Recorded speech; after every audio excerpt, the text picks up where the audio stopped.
A company I was applying to, I found out they are going to a university for their career fair. And you're like, well, they're probably just looking for other positions. Well, this company has 3 IT people total. That's everything from testing, infrastructure, databases, programming. That's it. And so, what I've found out is the company wants somebody with a large number of years of experience, but they want to pay them like a person fresh out of college, or actually maybe somebody in college, because of the way that the career fair that they're going to, most of the people that go to it aren't graduating yet. Because and I actually know a lot of people that's going to be going to it, and not very many people is going to be graduating this year.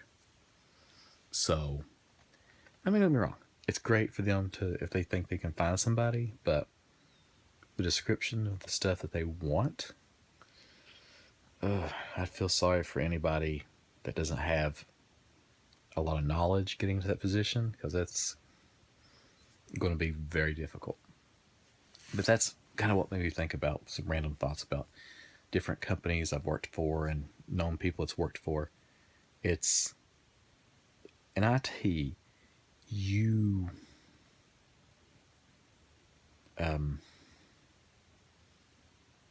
you're kind of looked down on, and not just from everyone, and you're always the bad guy. That's the problem. That's okay. Let me start kind of from the beginning, because when you think about it this way, when something has to be done on the network, the network admin does it. So, what if, okay, so if the higher ups, whoever, owner of the company, your boss, whatever, says, I don't want people going to Facebook anymore. Okay, they tell the IT guy, block Facebook. When he sends the email out, the boss telling about this, he doesn't say, I don't want you guys going to Facebook, so it's being turned off. The way they describe it, at every place I've ever worked, and or any place that my friends have ever worked, they say, we have come to a decision that we no longer like Facebook has been used as a lot of time, blah blah blah, whatever corporate speak they want to use. But that last line they generally put is, we are having, say I'm the IT guy, they'll say, we're having Rodney block Facebook. That blame in everybody's mind has now been passed from them to me, or the local IT guy. It wasn't his choice. He was told to do it, so he did it. Now everybody hates him because of it. So, also, another thing, this is something I've experienced a lot. Most companies put IT in the same category as their facilities, which is the plumber, the cleaning crew, things like that. Things that cost the company money, but doesn't actually make money. And companies are always like, why are we spending this much on IT? Why are we spending so much on IT? I had a group of friends that worked for a company. This is story time here. And it's like 3 or 4 of them. Can't remember how many was during the team total. It's like 3 or 4, maybe 5 guys. And they was like, we haven't had a problem in 6 years. Why are we paying these guys here to take care of this? Okay, understand that they had like 4 or 5 different server locations and all types of equipment, and So they had a very sophisticated, like the load balancers and everything. And there's like, why are you paying these guys this much? I mean, they're paying a lot of money for all this. And this is probably, oh man, I think the .com boom had already, I think that bubble had already burst. But I can't remember if it was after that or before that. But there was all like, so they laid them all off and hired a kid straight out of college. And they were like, so my friends, they're like, okay, so they found new jobs. It took, they found new jobs pretty quickly. And it was 2 months before that company realized why they were paying that much for them. Every single one of them got a call wanting them to come back to work, offering them raises and everything. My friends are like, sorry, we already found new jobs. We're not coming back. The company that did that, it didn't close, but a lot of their business left because they didn't understand the value of it. So yeah, IT is kind of a thankless job now.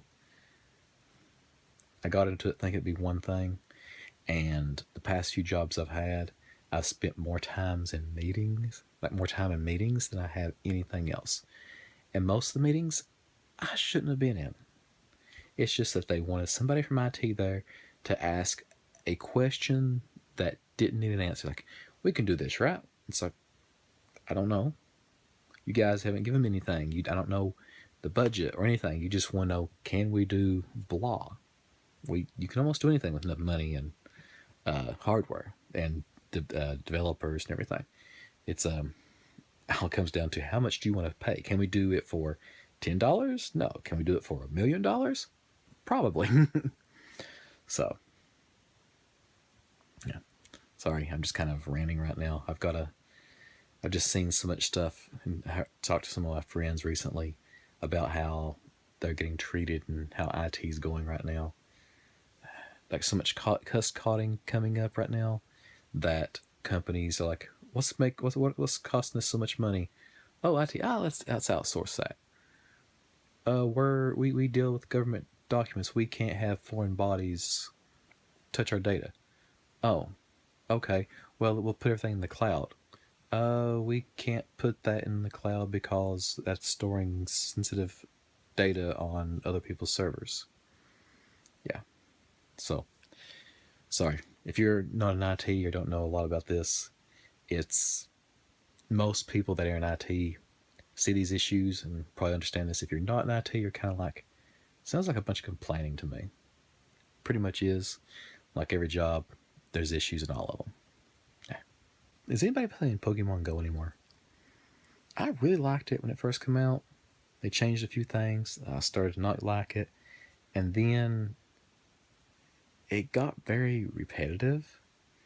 I liked the idea of it, but I think I wanted a little more. The gym battles really sucked.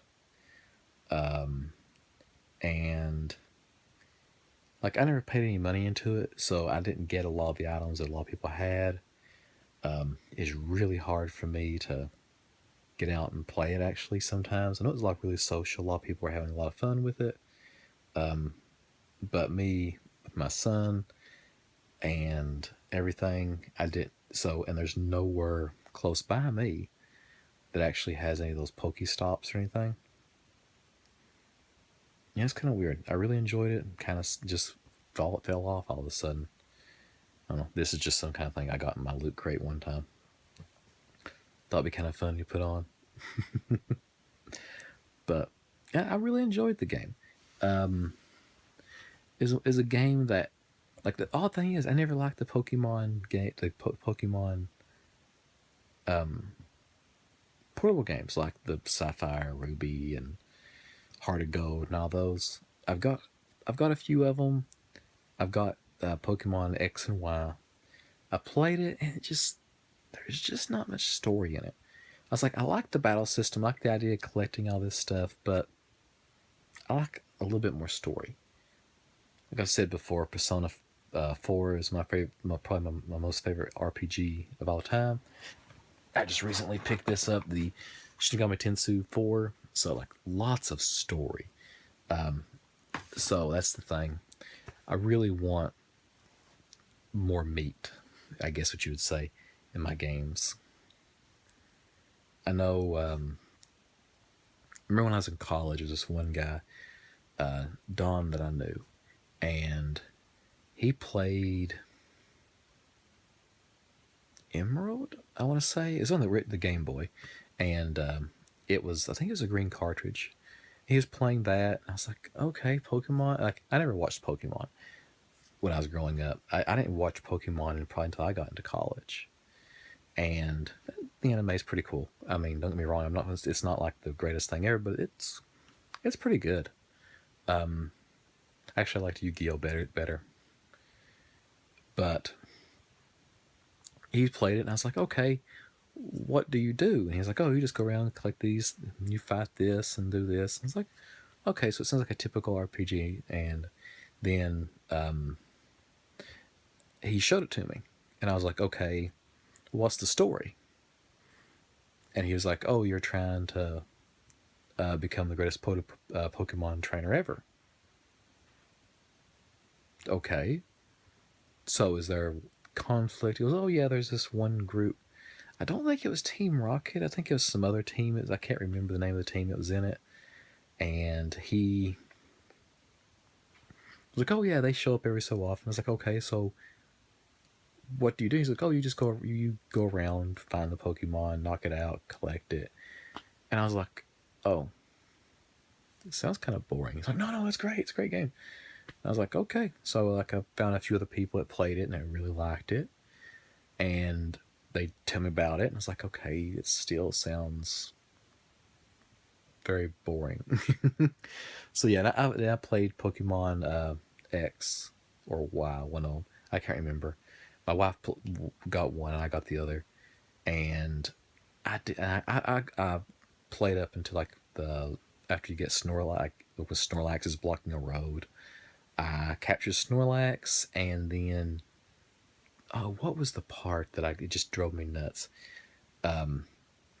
You're on this area that the wind's blowing you to the side, and it says, "Look at the rock.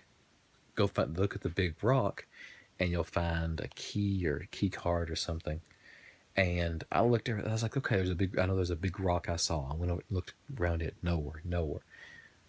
Literally what the guy meant is the guy that you talked to standing here, there's a small rock beside of him. Literally beside him. And you're just supposed to get it from there. I rode all over that entire map. I think I spent like an hour looking for this. But the thing is, there's a big rock with this rope around it. You could search and everything. And yeah, it was just little things like that kind of drove me nuts.